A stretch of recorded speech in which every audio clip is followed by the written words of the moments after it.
దేవునికి స్తోత్రాలు. మీ అందరికీ నా వందనాలండి. మత్తయి సువార్త 4వ అధ్యాయము 2వ వచనం, 11వ వచనం ఏంటంటే, మనిషి కుమారుడు ఈ లోకములో ఉన్నప్పుడు, మనిషి కుమారుడుగా యేసు ప్రభువారు ఈ లోకములో ఉన్నప్పుడు అతను కూడా, యేసు ప్రభువారు కూడా ఉపవాసం ఉన్నాడు.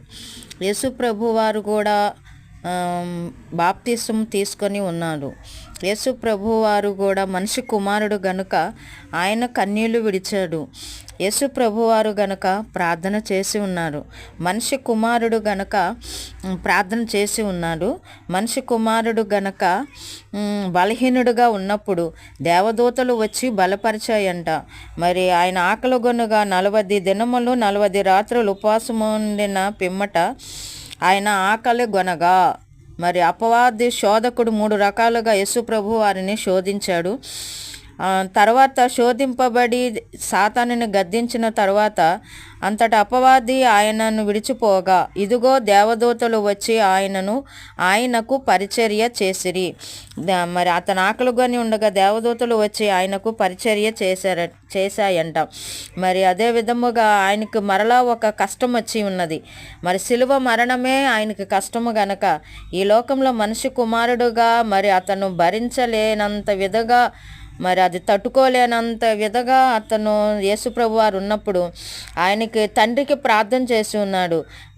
నీ ఇష్టమై, నా ఇష్టము కాదు, నీ ఇష్టమయ్యే సిద్ధించునుగాక, ఈ గిన్నె నా నుండి తొలగించుము ఆ మరణం అని ప్రార్థిస్తాడు. చిత్తమే సిద్ధించునుగాక అని ప్రార్థించెను. అప్పుడు పరలోకము నుండి ఒక దూత ఆయనకు కనబడి ఆయనను బలపరిచెను. మరి మనిషి కుమారుడు గనక బలహీనుడుగా ఉండి ప్రార్థన చేసినప్పుడు ఆకాశము నుండి దేవదూతలు వచ్చి ఆయనను బలపరిచాయి. మరి మనుషులైన మనము కూడా ప్రార్థించాలి, బాప్తిసం తీసుకోవాలి. మరి మన ఎదుట కూడా ఎన్నో కష్టాలు వస్తాయి. మనకు మాదిరిగా యేసు ప్రభు వారు ఉంచి వెళ్ళి ఉన్నారు. మనిషి కుమారుడు గనక ఆయన మరి ఉపవాసం ఉన్నారు, మళ్ళీ మనం ఉండాలి. మరి మనిషి కుమారుడు గనక ఆయన బాప్తిసం తీసుకున్నాడు, మనము తీసుకోవాలి. మనిషి కుమారుడు గనక ఆయన బాధపడ్డాడు, మనకు బాధలు వస్తాయి గనక మరి ప్రార్థించినప్పుడు ఆయన దూతలు వచ్చి మనల్ని బలపరుస్తాయి. మరి పౌలు గారు కూడా అంటున్నారు, నన్ను బలపరచు వాణి అందే నేను సమస్తమును చేయగలను. మనల్ని బలపరిచే దేవుడు, మన పక్షాన ఉండి మరి బలపరిచి మనకు సహాయం చేసే దేవుడు. ఈ దేవుడు మరి మనందరిని కూడా బలపరిచి ఆయన మార్గంలో ఇంకా మనందరిని నడిపించును గాక. ఆమెన్.